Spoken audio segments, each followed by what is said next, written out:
புலம்பெயர்ந்தவர்களால் தலை நிமிர்ந்து நிற்கும் இலங்கை அமைச்சர் புகழாரம். ஈழத்தமிழர்களின் சுதந்திரத்திற்காக 8 தசாப்தங்களாக நடக்கும் போராட்டம் ஸ்ரீதரன் சுட்டிக்காட்டு. வெளியானது ஜனாதிபதி ரணிலின் ஊழல் மோசடிகள்.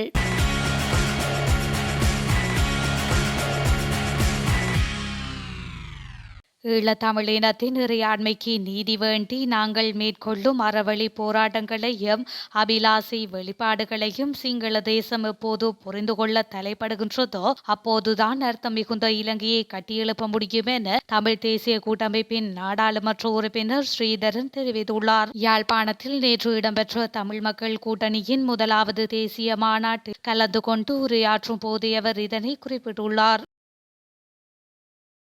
ஸ்ரீலங்கா ஜனாதிபதி ரணில் விக்ரமசிங்க செய்ததாக கூறப்படும் ஊழல் மோசடிகள் குறித்து தகவல் வெளியாகியுள்ளது. இந்த விடயத்தினை தேசிய மக்கள் சக்தியின் தலைவர் அனுரகுமார திசாநாயக்க தெரிவித்துள்ளார். அதாவது ரணில் விக்ரமசிங்க புரிந்த ஊழல் மோசடிகள் தொடர்பான தகவல்கள் அடங்கிய 2 கோப்புகள் தம்மிடம் உள்ளதாக அனுரகுமார குறிப்பிட்டுள்ளார். ஜப்பானுக்கு விஜயம் செய்துள்ள அவர் நேற்று அங்குள்ள இலங்கையர்கள் குழுவினால் ஏற்பாடு செய்யப்பட்டிருந்த சந்திப்பில் கலந்து கொண்ட போதே இதனை தெரிவித்துள்ளார். இதேவேளை தமது அரசாங்கத்தின் கீழ் குறித்த ஊழல்கள் தொடர்பில் சட்ட நடவடிக்கை எடுக்க உள்ளதாகவும் அவர் மேலும் சுட்டிக்காட்டியமை குறிப்பிடத்தக்கது.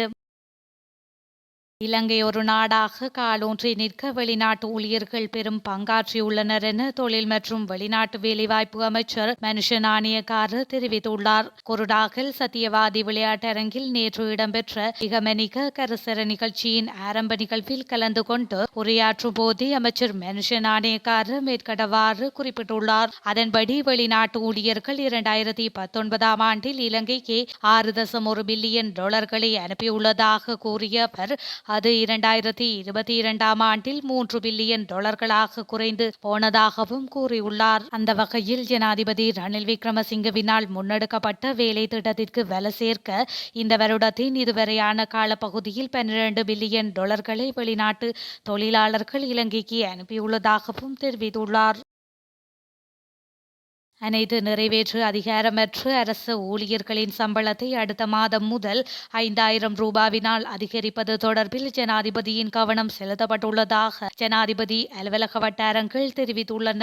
இதன் அடிப்படையில் அண்மையில் அங்கீகரிக்கப்பட்ட 10,000 ரூபாய் கொடுப்பனவுடன் ஒவ்வொரு ஊழியருக்கும் 15,000 ரூபாய் கிடைக்கும் என தெரிவிக்கப்படுகின்றது. அரசு ஊழியர்களின் சம்பளத்தை மதிப்பாய்வு செய்யவும் அவர்களது சம்பளத்தை அடுத்த வருடம் முதல் திருத்துவதற்காகவும் முன்னாள் ஜனாதிபதி செயலாளர் உதய செனவிரத்ன தலைமையில் குழு ஒன்று ஏற்கனவே நியமிக்கப்பட்டுள்ளது. இருப்பினும் ஜனாதிபதி தேர்தலுக்கு முன்னதாக இந்த வருடம் சம்பளத்தை அதிகரிக்க வேண்டும் என ஜனாதிபதி குழுவிடம் பரிந்துரைத்துள்ளதுடன் இந்த குழுவும் மற்றும் நிதியமைச்சும் இந்த பிரேரணைக்கு மறுப்பு தெரிவித்திருந்த போதிலும் ஜனாதிபதி தனது கருத்தை மாற்றிக்கொள்ளவில்லை. இதற்காக செலவிடப்படும் தொகையை ஏதோ ஒரு வகையில் மக்களிடமிருந்து வசூலிக்க வேண்டும். இல்லையில் அடுத்த 4 மாதங்களுக்கு அதை செலுத்துவதில் சிக்கல் ஏற்படும் என குழு சுட்டிக்காட்டி உள்ளது. எனினும் இது ஒரு துருப்புச்சீட்டு. அதன் பலனை அடுத்து வரும் அரசாங்கம் சுமக்க வேண்டும் என்பது அரசியல் ஆய்வாளர்களின் கருத்தாகும். எனினும் ஜனாதிபதி தேர்தலை முன்னிட்டு அரசாங்கம் வரிகளை விதிக்க முடியாது என்பதும் குறிப்பிடத்தக்கது. ஜனாதிபதி தேர்தலில் போட்டியிடுவது தொடர்பில் ஸ்ரீலங்கா பொதுஜன பெரமுனவுக்கும் ஜனாதிபதி ரணில் விக்ரமசிங்கவுக்கும் இடையில் புதிய சுற்று பேச்சுவார்த்தை ஆரம்பமாகியுள்ளது. அந்த கலந்துரையாடலின் முடிவுகளின்படி அடுத்த 2 வாரங்களுக்குள் அடுத்த ஜனாதிபதி தேர்தலுக்கான வேட்பாளர் நிச்சயமாக அறிவிக்கப்படுவார். இக்கலந்துரையாடலில் பொருளாதாரம் மற்றும் பொதுஜன பெரமுனவின் கொள்கை தொடர்பிலான பல விடயங்கள் தொடர்பில் இணக்கப்பாடு எட்டப்படும் என எதிர்பார்க்கப்படுகின்றது. எவ்வாறாயினும் கடனை செலுத்தி நாட்டை எழுப்பக்கூடிய ஒரு தலைவர் தொடர்பில் கட்சி கவனம் செலுத்துவதாக ஸ்ரீலங்கா பொதுஜன பெரமுனவின் தேசிய அமைப்பாளர் நாடாளுமன்ற உறுப்பினர் நாமல் ராஜபக்ஷ தெரிவித்துள்ளார். தென்னிலங்கையில் நீரில் மூழ்கி உயிரிழந்த பெண் மற்றும் 2 சிறுவர்களின் சடலங்களை போலீசார் மீட்டுள்ளனர். திசமகாராம காவதிசபுர பிரதேசத்தில் நீர் நிரம்பிய கல்குவாரியில் மூழ்கி உயிரிழந்த பெண் மற்றும் 2 சிறுவர்களின் சடலங்களை போலீசார் மீட்டுள்ளனர். 32 வயதுடைய பெண் ஒருவரும் அவரது 9 மற்றும் 14 வயதுடைய 2 பெண் பிள்ளைகளுமே இவ்வாறு உயிரிழந்துள்ளதாக போலீசார் தெரிவித்தனர். நேற்று இரவு குறித்த பெண்ணின் சடலம் மீட்கப்பட்டது.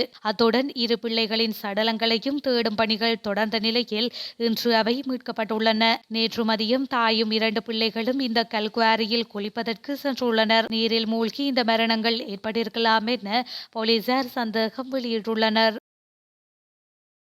இன்று முதல் எதிர்வரும் 2 வாரங்களுக்கு ஆசிரியர்கள் மற்றும் அதிபர்கள் சட்டப்படி வேலை செய்யும் தொழிற்சங்க நடவடிக்கையை ஆரம்பிக்க உள்ளதாக அறிவித்தல் வெளியாகியுள்ளது. குறித்த தகவலை இலங்கை தேசிய அதிபர்கள் சங்கத்தின் பொதுச் செயலாளர் பராக்கிரம விக்ரமசிங்க தெரிவித்துள்ளார். அதன்படி இன்று முதல் மாகாண கல்வி மற்றும் வலய கல்வி அலுவலகங்களால் பரிந்துரைக்கப்படும் செயலமர்வுகள், தரவட்டங்கள் மற்றும் பயிற்சி நிகழ்ச்சிகளில் பங்கேற்க மாட்டோம் என்று சங்கத்தின் பொதுச் செயலாளர் குறிப்பிட்டுள்ளார். அத்துடன் எதிர்வரும் 15 நாட்களில் வகுப்பறைகளில் கற்பித்தல் நடவடிக்கைகளில் மாத்திரம் ஈடுபட உள்ளதாக தெரிவித்துள்ளனர். மேலும் அனைத்து வெளிநடவடிக்கைகளில் இருந்தும் விலகிக் கொள்வதாகவும் இலங்கை தேசிய அதிபர்கள் சங்கத்தின் பொதுச் செயலாளர் குறிப்பிட்டுள்ளார். எவ்வாறாயினும் அரசியல் இயக்கங்களை வலுப்படுத்தும் நோக்கில் திட்டமிடப்பட்டுள்ள தொழிற்சங்க நடவடிக்கைகளுக்கு ஆதரவளிக்கப் போவதில்லை என ஆசிரியர் அதிபர் ஒன்றியத்தின் அழைப்பாளர் வணக்கத்துக்குரிய உலப்பெனே சுமங்கல தேரர் தெரிவித்துள்ளார்.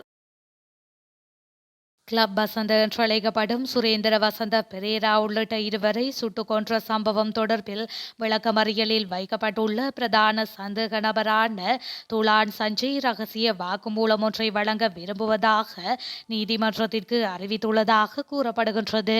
துலான் சஞ்சய் உள்ளிட்ட 7 சந்தேக நபர்களும் இன்று நீதிமன்றத்தில் முன்னிலைப்படுத்தப்பட்டு வாக்குமூலம் பெறப்பட்ட போதே இந்த விடயம் தெரிவிக்கப்பட்டுள்ளது. சந்தேக நபர் துலான் சஞ்சய் சார்பில் முன்னிலையான சட்டத்தரணி நுவன் ஜெயவர்தன தனது கட்சிக்காரரிடம் ரகசிய வாக்குமூலம் ஒன்றை வழங்கியுள்ளதாக நீதிமன்றில் அறிவித்துள்ளார். சந்தேக நபரிடம் ரகசிய வாக்குமூலம் ஒன்றை வழங்கும் போது நீதிமன்றில் உள்ள நிபந்தனைகள் தொடர்பில் விளக்கமளித்த நீதவான் சனிமா விஜயபண்டார் அந்த நிபந்தனைகளின் அடிப்படையில் ரகசிய வாக்குமூலத்தை வழங்க சம்மதித்தால் பிற்பகல் இடைவேளையின் பின்னர் சந்தேக நபரின் ரகசிய வாக்குமூலத்தை வழங்க முடியும் எனவும் தெரிவித்துள்ளார். இந்திய மாநிலமான கேரளாவில் சுகாதார அவசர கால நிலையை அம்மாநில சுகாதார அதிகாரிகள் பிரகடனப்படுத்தியுள்ளனர். நிபா வைரஸ் பாதிப்பால் 14 வயது சிறுவன் ஞாயிற்றுக்கிழமை உயிரிழந்ததை அடுத்து இந்த அறிவிப்பு வெளியாகியுள்ளது. மேலும் 60 பேருக்கு இந்த நோய் இருப்பது கண்டறியப்பட்டுள்ளதாக கேரள சுகாதாரத்துறை அமைச்சர் வீணா ஜோர்ஜ் கூறியுள்ளதாக சர்வதேச ஊடகங்கள் செய்தி வெளியிட்டுள்ளன. வைரஸ் தொற்றில் இருந்து விடுபட நோயாளிகளை பார்க்க மருத்துவமனைக்கு செல்வதை தவிர்க்கவும் கவசம் அணியுமாறு சுகாதாரத்துறை மக்களை கேட்டுக் கொண்டுள்ளது.